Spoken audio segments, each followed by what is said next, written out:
사랑하는 시흥동산교회 성도 여러분, 좋은 아침입니다.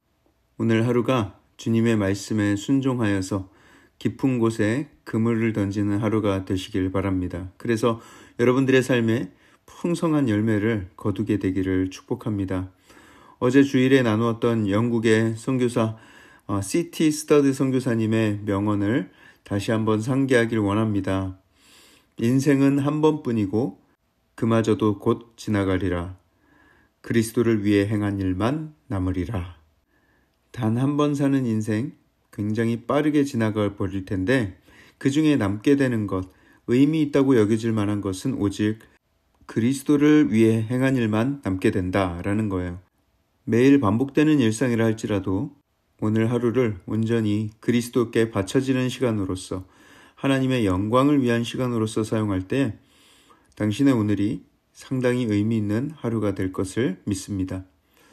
여러분, 참과 거짓이라는 말을 할 때 그 거짓이라는 말이 어떻게 유래가 되었는지를 보면 껍질을 뜻하는 거죽이라는 단어에서 온 말이라고 합니다. 거죽처럼 속이 비어있고 모양이 어그러진 것이죠. 반면에 참은 이지러진 데 없이 아주 온전한 상태를 가리키는 차다, 속이 꽉 차다라는 말에서 유래되었다고 합니다.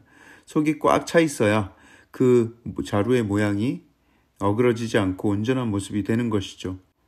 우리의 내면이 말씀과 성령으로 꽉 차 있으면 그렇게 참된 모습이라면 예수님 닮은 온전한 형상을 유지하며 살아갈 수가 있을 테고요.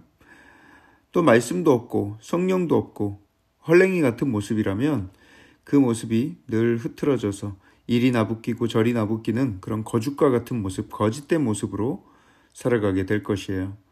우리의 삶이 늘 말씀과 성령으로 충만한 참된 모습의 삶이 되기를 축복합니다. 자, 그럼 오늘 2022년 2월 14일 월요일 시동을 위한 메시지 지금 시작합니다. 오늘 우리에게 주시는 하나님의 말씀은 요한복음 12장 44절에서 50절의 말씀입니다. 요한복음 12장 44절에서 50절의 말씀. 44절과 45절에 이렇게 말씀하십니다. 예수께서 외쳐 이르시되 나를 믿는 자는 나를 믿는 것이 아니요 나를 보내신 이를 믿는 것이며 나를 보는 자는 나를 보내신 이를 보는 것이니라. 모든 설교자들이 마찬가지겠지만 설교하면서 중요하다고 여겨지는 부분, 강조하고 싶은 부분에서는 약간 핏대를 올리게 됩니다. 예수님이 외쳐 이르셨다라는 것도 같은 맥락에서 이해할 수가 있죠. 얼마나 중요하면 예수님께서 핏대를 세우셨을까? 나를 믿는 자는 나를 믿는 게 아니다. 하나님을 믿는 것이다. 나를 보는 자는 하나님을 보는 것이다. 말씀하고 계시죠? 다시 말해서 성부 하나님과 나는 하나다. 이 말을 달리하면 어떻습니까? 예수님을 배척하는 것은 곧 하나님을 배척하는 것이다 라는 뜻과도 같죠. 결국 예수님을 믿지 않고 교만을 부리고 있던 당시 기득권 세력들, 바리새인들과 서기관들, 대제사장들, 그들에게 보다 확실하게 예수님 당신의 메시아 되심을 나타내는 것입니다.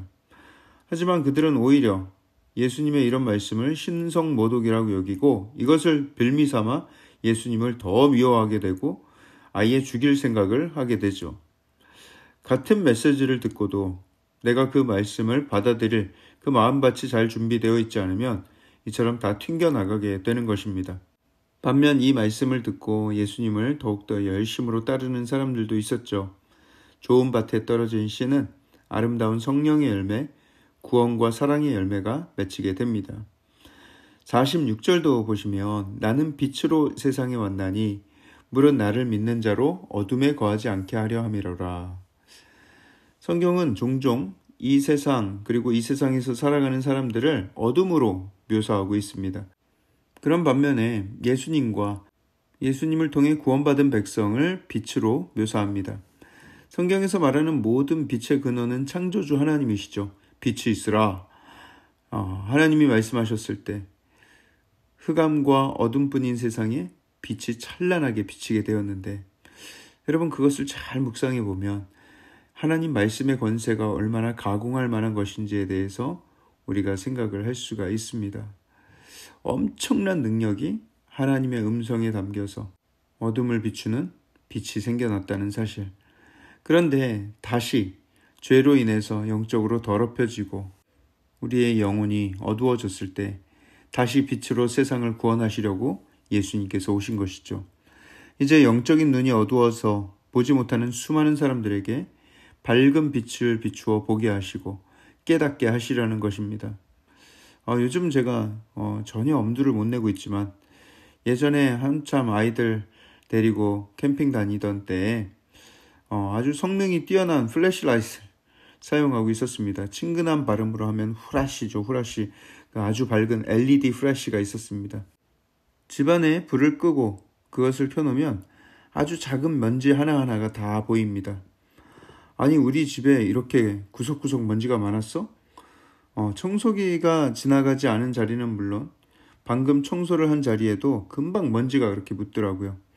그걸 바닥에 비추니까 계속 청소하게 됩니다. 그런데 정말 끝이 없더라고요.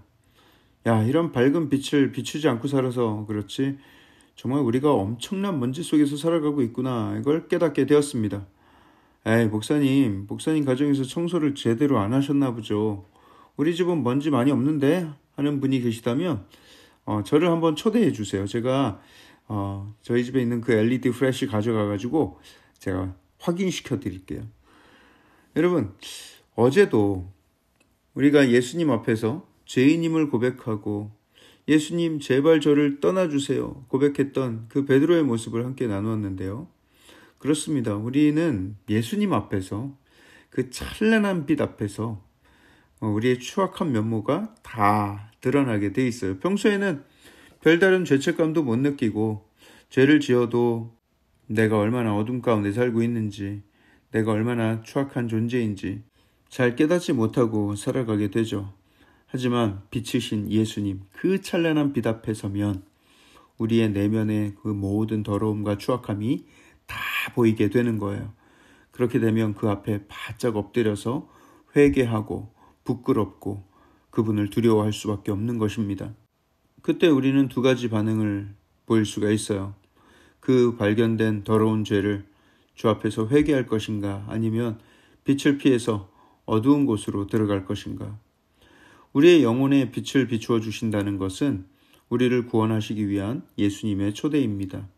그 빛은 우리를 불편하게 만들고 우리를 부끄럽게 만드는 빛이기도 하지만 그게 궁극적인 목적이 아닙니다. 예수님이 우리에게 오신 것은 부끄러운 죄를 드러내기 위함이 아니라 그 죄를 발견하여 회개하고 씻고 또 그 빛으로 초대해 주시기 위함입니다.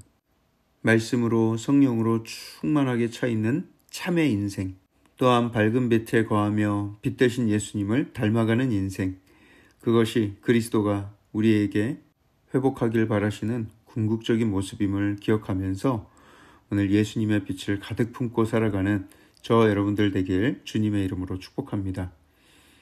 사랑의 하나님, 하나님께서 우리에게 빛으로 와주신 것이 얼마나 크고 놀라운 은혜인지, 아버지, 우리가 살아가면서 얼마나 많은 죄를 짓고 얼마나 추악한 모습으로 살아가는지 그 빛이 우리의 인생에 비춰지기 전에는 우리가 제대로 알지 못했습니다. 교만하였고 이 정도면 됐다, 이 정도면 잘하고 있다 생각하고 살아왔습니다.